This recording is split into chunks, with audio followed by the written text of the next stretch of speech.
Hey, boo. You like my new lingerie? I wore it just for you. Damn, how you gonna walk in front of the TV like that, man? The Packers are playing. This is the game of the year right here, man. How you gonna just do that? Now I gotta see the touchdown Come on on. replay. Which rather you see me or some sweaty old man? I know you ain't got homo on me. No homo for sure, but this is the game of the year right now. The Packers are gonna go to the playoffs.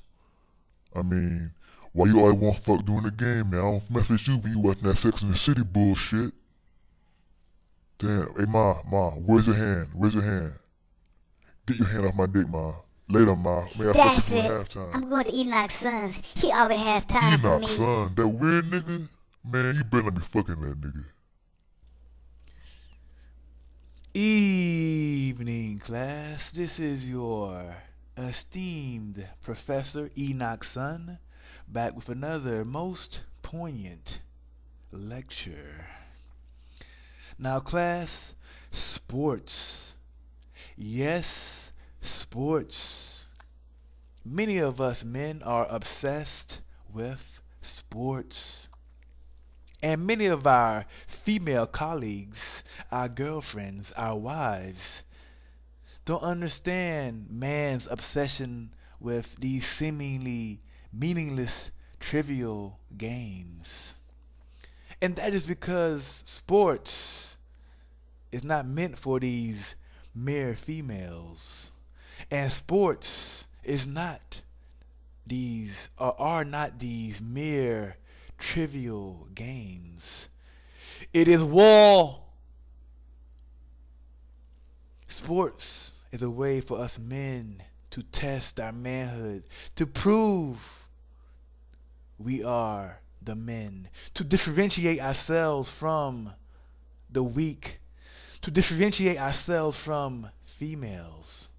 But class, do us as men take our obsession with sports just a little bit too far? And that is why I will be entitling this lecture, Sorry, honey, I'm too busy watching the Super Bowl to make love. Now, sports pretty much go back to the beginning of civilization. As long as there was a man with the heart of a warrior in his soul, there were sports. The Mayans had this odd game where it was pretty much half basketball, half soccer, where they had to get a round ball into a metal ring which hanged on a vertical wall or a slanted wall.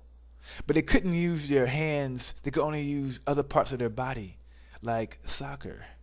Now, in the Mayan ancient civilization, the winners of this game were rewarded with feasts and, of course, the obligatory female attention.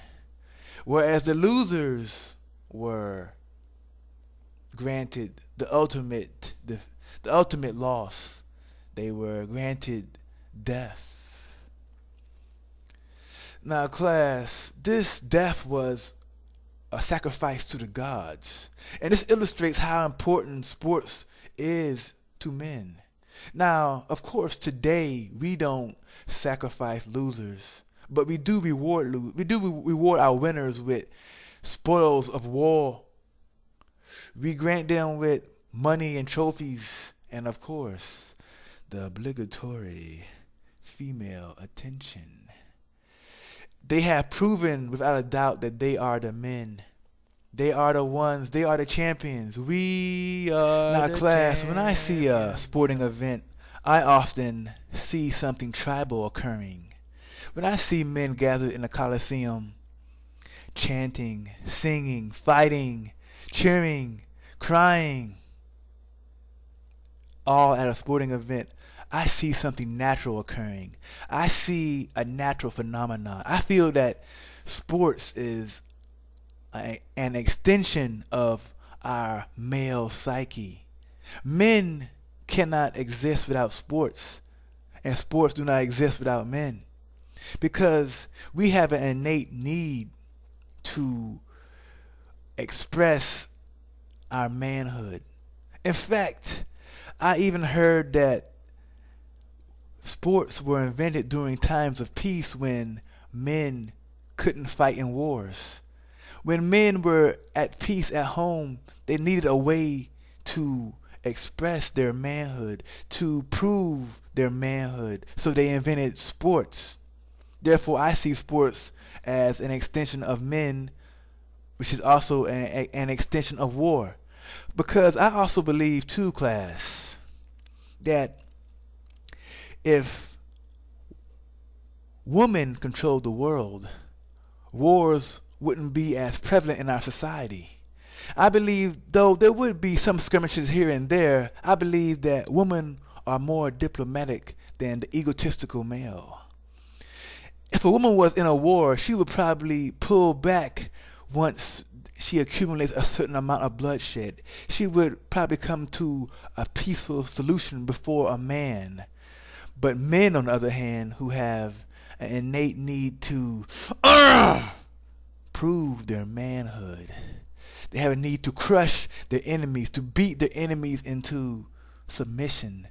Oh no, there is no peaceful solution for war. Now also, class, many of us men, including yours truly, Enoch's son, we often dabble in sports. But as we progress throughout our lives, we often realize that many of us don't have the abilities to make it to the collegiate level, the abilities to make it to the professional level. So we often become fans or fanatics. Now, class, we often, as men, sit in front of a TV hours upon hours, gazing at our team, cheering them on to victory, wearing our team's colors, wearing our team's jersey, sitting in a special spot to grant our team good fortune,